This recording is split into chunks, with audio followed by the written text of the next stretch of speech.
My sister's not really working, Olivia says with a laugh so sharp it slices through the clink of silverware and polite brunch chatter. She's just figuring life out, I guess. The table chuckles, mimosas sparkle. Someone lets out a little awe. Like I'm a stray kitten they're all generously tolerating. I blink. Then I smile. Not too wide. Just enough to pass. Just enough to hide the sting rising like acid in the back of my throat. We're seated on the rooftop of a trendy brunch spot in Dallas, white brick walls, faux greenery, rose gold menus. It's the kind of place where everyone's sunglasses cost more than rent used to, and success is measured in aesthetic rather than integrity. Olivia sits at the head of the table like she owns the world shoulders-back designer blouse, full face of makeup even at 10 in the morning. She's 29. Younger by 4 years, louder by 10. Always been the family's favorite soundtrack, high-pitched confident blaring through life with a curated glow. I sit at the far end, neutral tones, bare face, pulled back hair. I'm not the photo op sibling. I'm the one who doesn't post, and that makes me invisible to them. Madison, are you still doing that? What was it, consulting work? Olivia asks, loading the word with air quotes and mock concern. Or are you still helping startups find their story or whatever? I raise my coffee cup, slowly letting the ceramic heat ground me. I'm still working, I say calmly. In investments. Ah, she replies, eyes twinkling. So vague, so mysterious. She tilts her head and fake whispers. That's code for unemployed, right? Laughter again, this time louder. My aunt stifles a chuckle with a croissant. I set my cup down, steadying my breath. My heart is knocking against my ribs, but not from shame, from restraint. Because what Olivia doesn't know, what none of them know, is that I'm the reason she's even at this brunch. That prestigious Women in Tech grant she just won, the one that allowed her to launch her cute little wellness app and rent a new apartment. That money came from me. More precisely, from the anonymous venture firm I founded 3 years ago after quietly cashing out my stake in a mid-cap software company and building a fund no one in my family even knows exists. I used a shell name, Apex Valley Group, and kept my name out of all public filings to avoid family noise, gossip, and questions. But I read every application. I write every check. I approve every renewal. And I read hers. 3 months ago, I stared at Olivia's name on the shortlist and almost rejected her out of spite. But I didn't. I believed in the idea, even if I didn't believe in the person pitching it.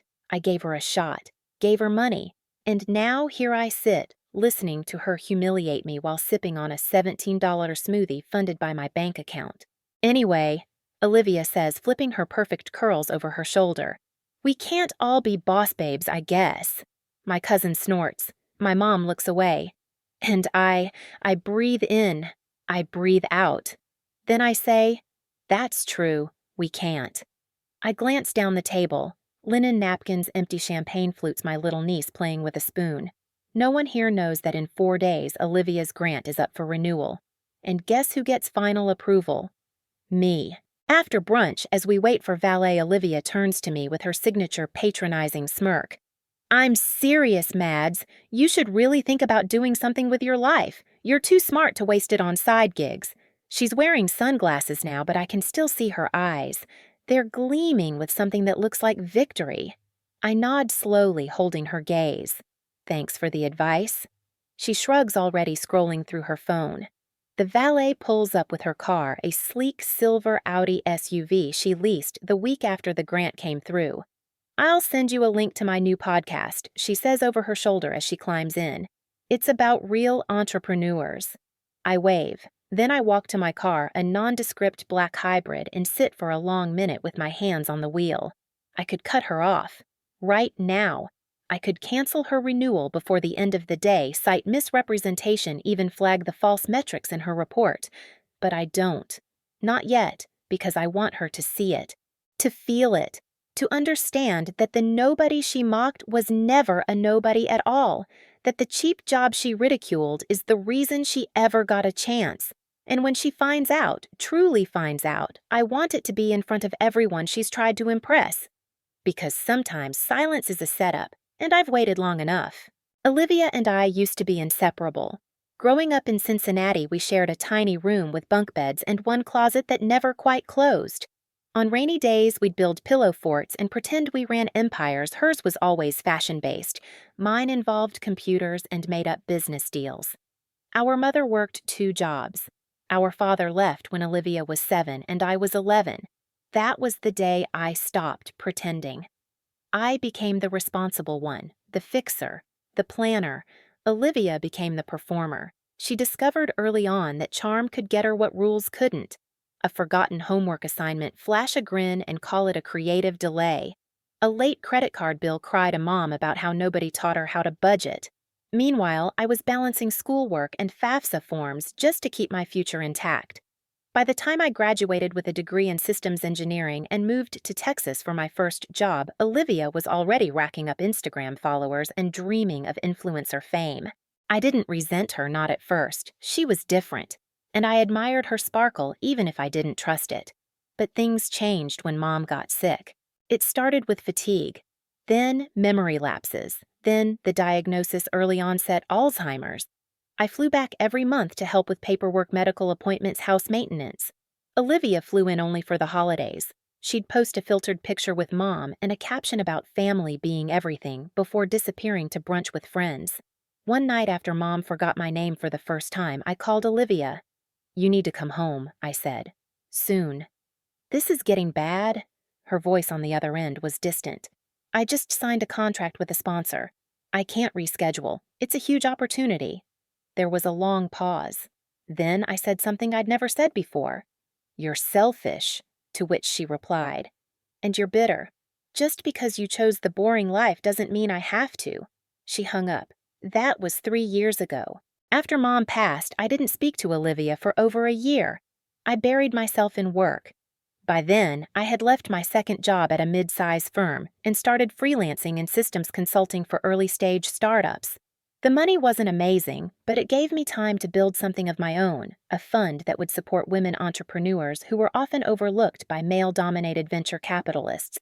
I started small $25,000 checks here and there, pulled from my own savings, and a couple of like-minded backers I'd met online. Then I reinvested, grew, networked. Eventually, I built a discreet LLC Apex Valley Group, anonymous, private, and powered by a mission I believed in: funding substance over surface. I reviewed every pitch deck myself. I read between the lines. I learned who had grit and who had polish, who had a plan and who had a selfie strategy. And that's when her name showed up. The email was titled Apex Valley Application Live Well Co. I froze. My cursor hovered.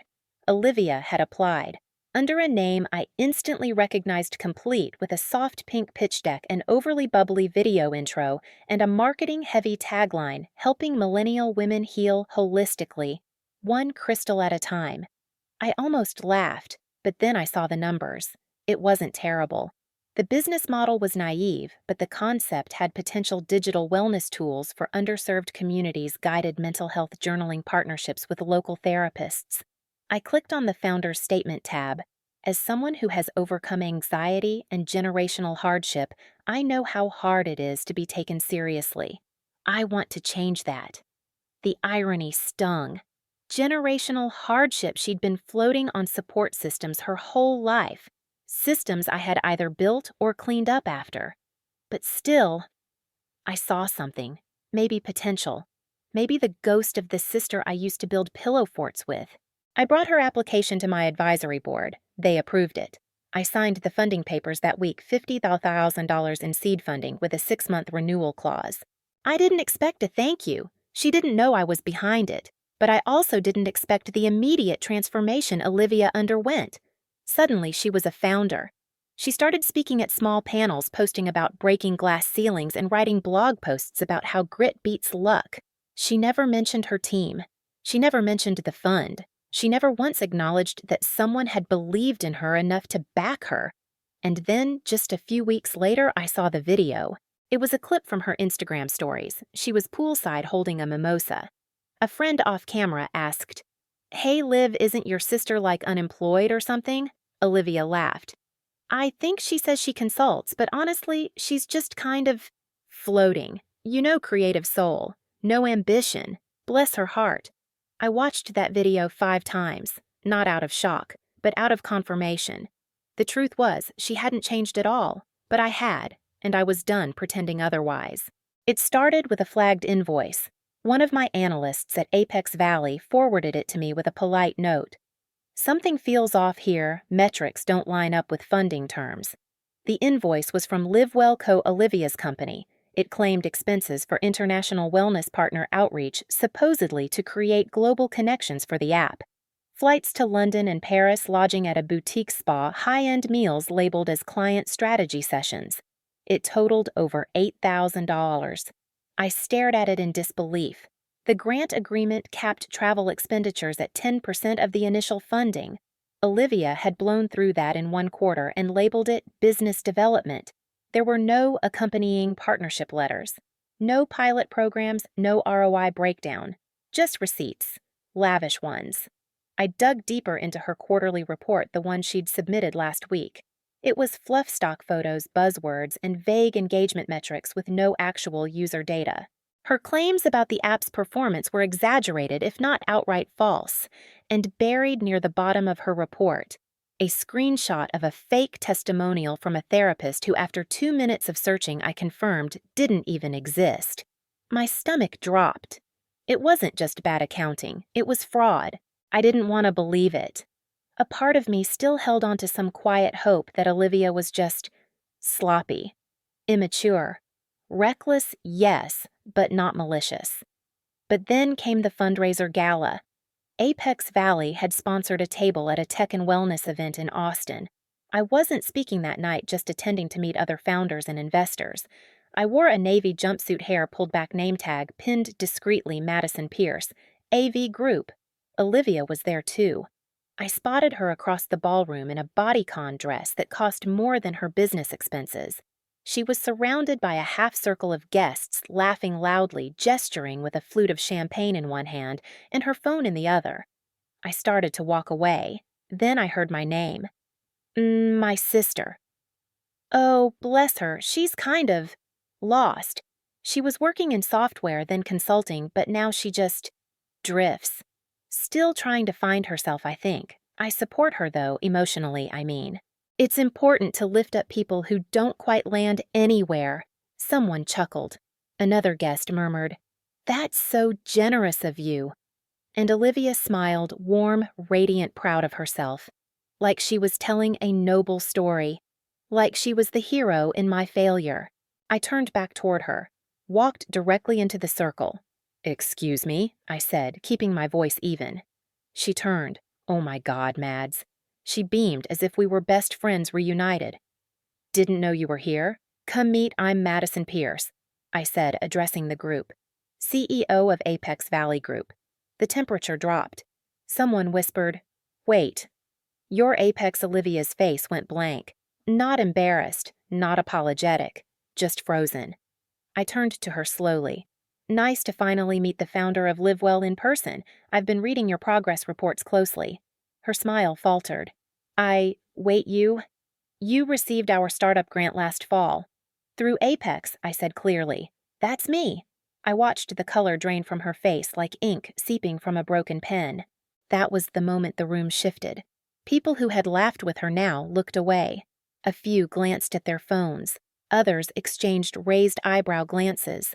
I didn't stay long. I didn't need to. I just let it hang in the air. The image of the drifting sister had cracked, and behind it stood a woman who had silently bankrolled the very stage Olivia stood on. I left the event 15 minutes later and went straight to my apartment. I didn't cry. I didn't rage. I opened my laptop and began drafting the non-renewal letter. It took 3 days to finalize. I worked closely with our legal counsel to ensure everything was documented. Expense violations, misrepresentation of user data, breach of grant terms. The letter was short and professional. "Dear Ms. Pierce, upon review of your Q2 grant compliance and expense documentation, we regret to inform you that Apex Valley Group will not be renewing your funding. Please prepare for an audit of your remaining grant usage. We wish you well in your future endeavors. Sincerely, Madison Pierce, CEO, Apex Valley Group." I stared at it for a long time before hitting send. Then I did something harder. I called her. She answered on the fourth ring. "Hey, Mads," she said quickly. Voice breezy and too bright. "Funny thing, I just found out you're Apex Valley."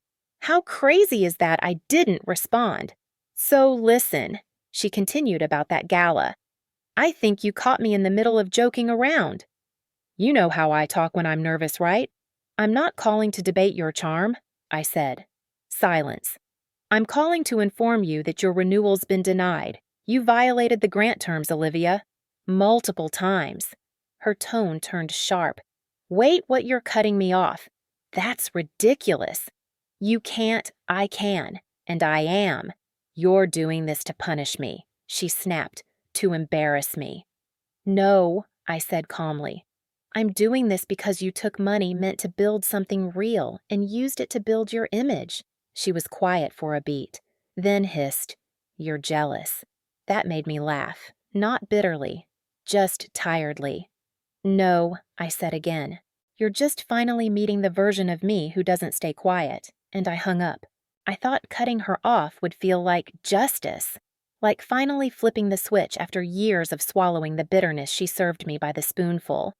But that night, as I sat alone in my apartment, no music, no wine, just the ticking of the wall clock, I didn't feel triumphant. I felt hollow, exposed somehow, because it turns out the silence I thought was power, it had also become a shield. One I'd been hiding behind for years. And now that I'd stepped out from it, finally declared who I was, what I'd built, I felt raw, unarmored. I lay on the couch and stared at the ceiling, the echo of Olivia's words still ringing in my ears. "You're jealous." It was ridiculous, of course. I had no envy for her curated chaos, her brand deals, her influencer brunches. But jealousy isn't always about wanting someone's life. Sometimes it's about aching for what you never got. Like a sister who believed in you, a family who saw you. Growing up, Olivia could break a vase and turn the story into an accident I caused. I'd get grounded, she'd get comforted. Our mother, overworked, exhausted, would always sigh and say, "She's the baby, you're the strong one." And I was. I had to be. But strength, when worn like a badge for too long, starts to feel like a mask. After sending the denial letter, I got a call from my mom's old best friend, Aunt Renee. "Madison," she said, hesitant. "I don't mean to pry, but Olivia called me crying. Said you're trying to destroy her business." I clenched the phone tighter. "She's telling everyone you blindsided her out of jealousy," she added. "Is there something going on?" I almost explained it all, the invoices, the lies, the fake therapist, the gala. But then I realized it wouldn't matter, because Olivia would always be believed first, always the sparkling center, and me, I was the footnote, the one who kept things running while she danced on the surface.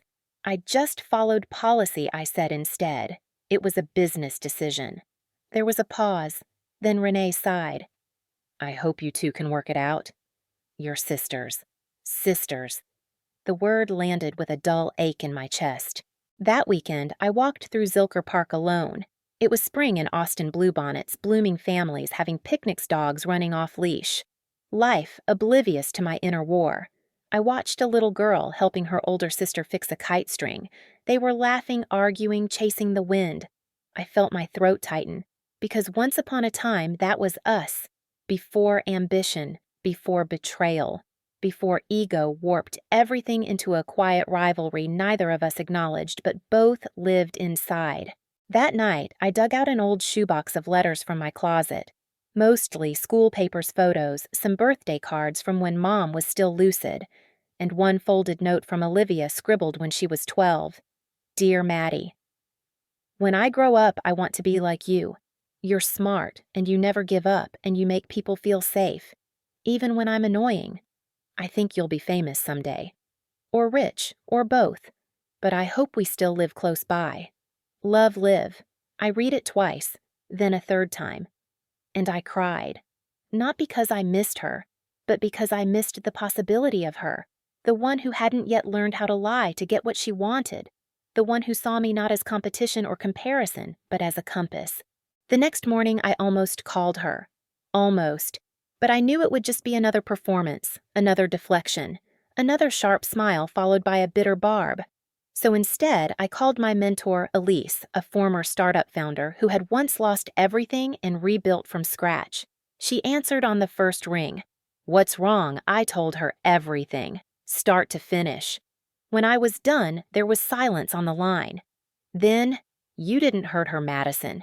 You just stopped enabling her. That's not cruelty. That's clarity. I pressed the phone tighter to my ear. Sometimes, Elise continued, we confuse loyalty with obligation. You weren't obligated to stay small to protect her illusion. Tears slipped down my face again, but this time they weren't grief. They were release. I spent the rest of the day walking through every corner of the fund, rereading every active portfolio, checking every founder's updates. I realized I'd been hesitant to step into full leadership, always keeping my name off press releases, always deflecting attention. It was time to change that. I scheduled an all-hands team meeting for Monday and sent out the invite with a new subject line reintroducing Apex Valley and myself. That night, I opened Olivia's Instagram. She hadn't posted since the gala, but her bio had changed. It no longer said founder or Live Well Co., just healing, growing, off the grid. I stared at it for a long time, wondering if the change meant anything real. Then I turned off my phone, because maybe this story wasn't about what she'd lost. Maybe it was about what I was finally willing to gain. The Monday meeting starts with 15 faces on a screen, my team scattered across 3 time zones, watching as I take my place in the little rectangle labeled Madison Pierce, founder. For years, I stayed behind the curtain, let other voices lead the calls, let my initials sign the checks. I told myself it was humility, simplicity, privacy. But now I realize it was fear. Fear that if I stepped forward, really stepped forward, I'd somehow become what I never wanted to be. Exposed, judged, seen. But I'm done shrinking. Hi everyone, I begin, voice calm but sure. There's been a shift in how I want to lead this fund moving forward. For a long time, I thought being anonymous protected our mission. But it's time to change that. It's time I stop hiding who I am and why I started this in the first place. They're quiet, attentive. Then a few small smiles, nods. I breathe easier. We spend the rest of the meeting going over plans to launch a public-facing campaign for Apex Valley. Nothing flashy, just truth. A clear, honest voice to represent the quiet strength we fund every day. When the meeting ends, my inbox pings. A subject line, upcoming founder panel. We'd love to include you, Madison. 2 weeks later, I walk into a conference room in downtown Austin. Polished floors, branded signage, rows of eager eyes and notebooks.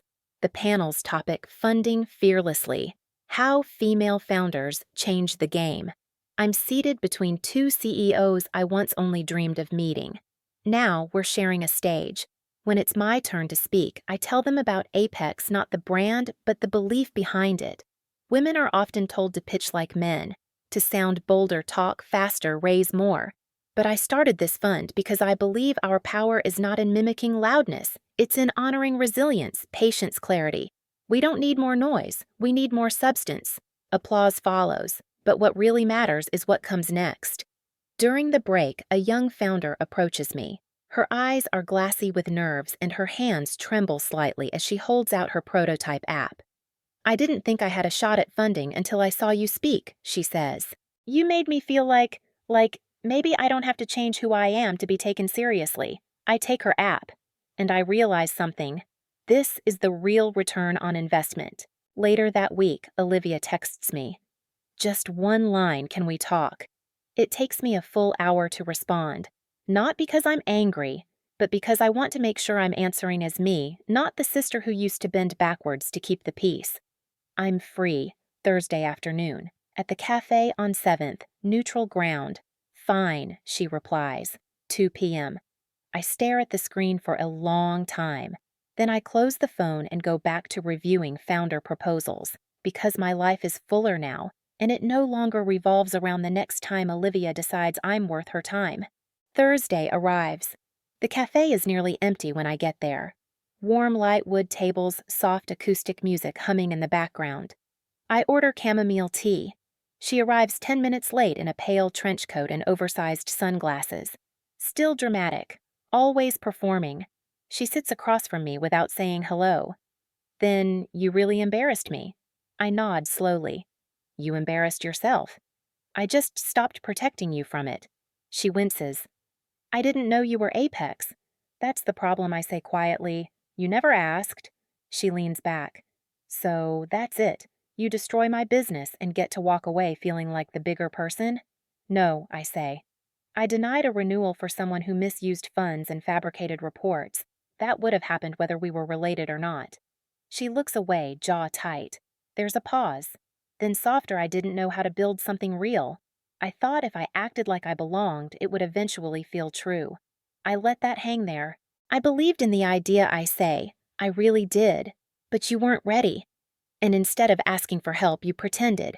That's not entrepreneurship. That's just ego. She swallows hard.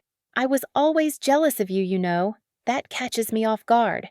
You made everything look so easy. You never needed anyone. You were always just steady. I needed people, I say. I just stopped expecting them to show up. She looks down at her hands. I'm sorry, she whispers. It's not loud, not performative, just quiet, genuine. I don't say it's okay, because it's not yet. But I nod, and in that moment I feel something shift between us. Before she leaves, she hesitates at the door. Do you think I could start over? I look her in the eye. I think you'd have to start honestly. But yes. She nods once and walks out. No hug, no promises. Just a beginning. A real one. That night, I stand on my apartment balcony with a cup of tea in hand. Austin buzzes below distant sirens music from a rooftop bar, the low hum of life continuing. And I think about the version of me who once sat in this same spot wondering if she was invisible. Now I know better. Being underestimated was never a curse. It was a cocoon, and I've outgrown it. The email came on a Tuesday morning subject line simple but charged. You've been nominated to keynote at the Women Founders Summit. At first I thought it was a mistake. I reread the message 3 times. Then, I saw the sender Alana Greer, one of the co-founders of the summit, and a woman I'd once written a personal check to during her hardest startup season. She remembered. She was inviting me to be the closer, the final speaker of the weekend. The anchor. The story that lingered. I clicked reply. Count me in. The venue was massive white marble lobby high ceilings, rows of velvet chairs arranged like a sea of expectation. Behind the curtain backstage, I could hear the hum of 1,000 women laughing, whispering, taking notes. The kind of energy only created when belief gathers in one place. I checked my watch. 10 minutes. My heart was steady. Not calm exactly, but rooted, like it finally knew this moment wasn't too big for me, that I wasn't too small for it. I wore a dark green suit, not flashy, but bold. A color I used to avoid because it drew attention. Now I welcomed it. A crew member gave me a thumbs up. Showtime. I stepped onto the stage, blinded briefly by the house lights. There was a silence, the kind that holds breath. Then applause. Warm, genuine. I took a breath and spoke.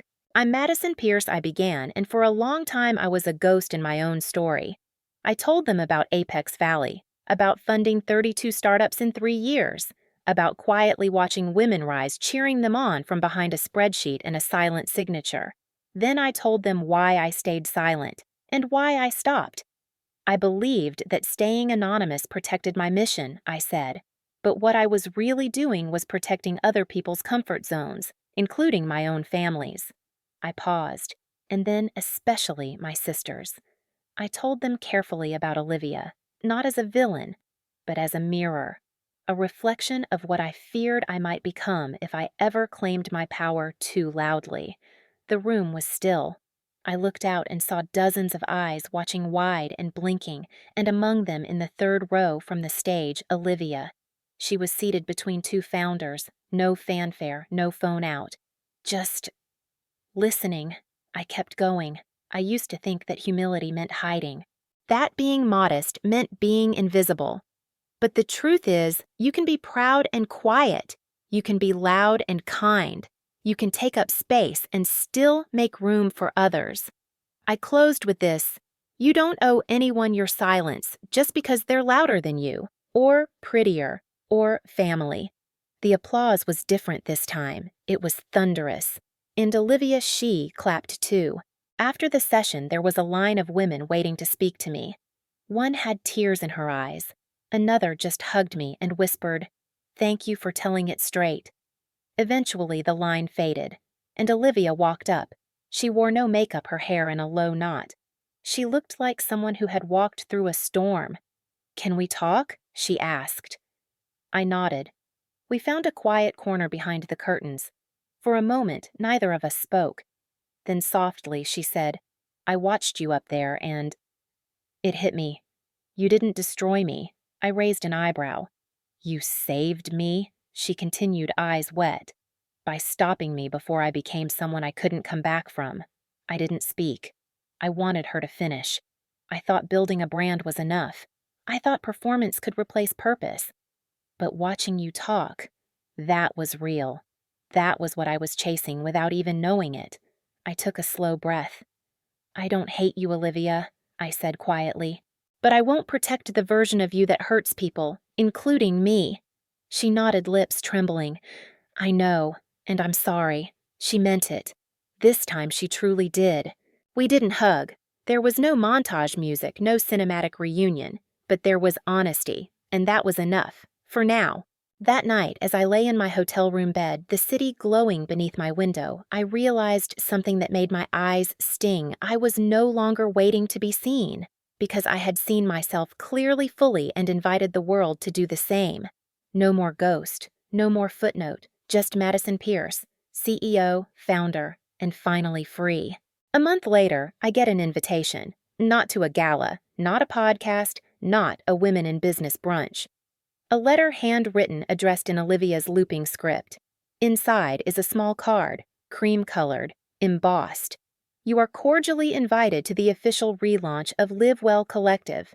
Private reception, local partners only, no press, no photos. Guest of honor Madison Pierce."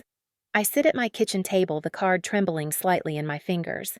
It's not an apology wrapped in glitter. It's not a PR stunt. It's a gesture, and it's enough. When I arrive at the venue, a cozy co-working studio tucked into a side street in East Austin, everything feels different. There are no flashing lights, no signature cocktails, no Instagram backdrops. Just simple seating, quiet music, and a whiteboard with bullet points scribbled in blue marker, low-cost mental health access, founder transparency standards, peer-to-peer accountability network. I smile. This isn't Live Well the brand. This is Live Well the business, the purpose. Olivia sees me from across the room and walks over slowly. She looks different, grounded, maybe even humble. There's a notebook tucked under her arm instead of a phone in her hand. "I wasn't sure you'd come," she says. "I almost didn't," I reply.